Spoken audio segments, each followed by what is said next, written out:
you said, I'm a sports writer. Back in the 90s, I covered high school sports in the Cleveland, Akron, Ohio area, where LeBron James is from Akron.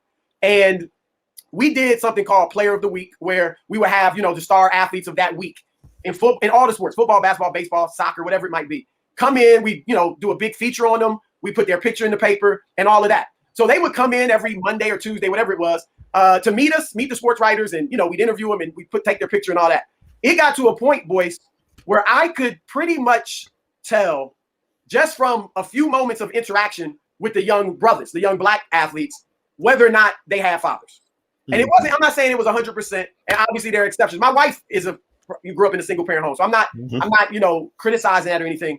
But a lot of the brothers that came in that had fathers, their handshake was more firm. They looked you in the eye. Their grades tended to be better. They just seemed more rooted and grounded. Whereas a lot of times the brothers that didn't, they would just fly, all, super fly and all that. And not really, sometimes the grades were messed up. Sometimes they didn't have direction, even as they were great athletes. And, it is imperative that we have fathers in the home. It's not an option. It's not, it'd be a nice thing.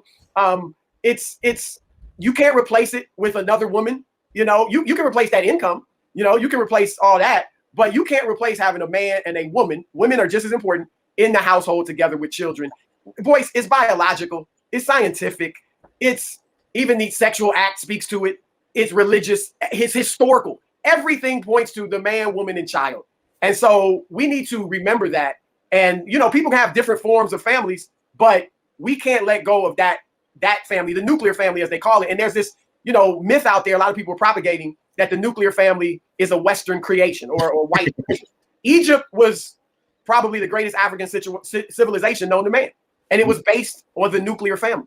And even if you go to Ethiopia and other parts of Africa where it was the extended family, those extended families were essentially generations of nuclear families. So it might be me, my wife, and my children living with my mother and father and brothers. And then our children, when they got married, living with, them, their husband, and their children living with us. That was the extended family.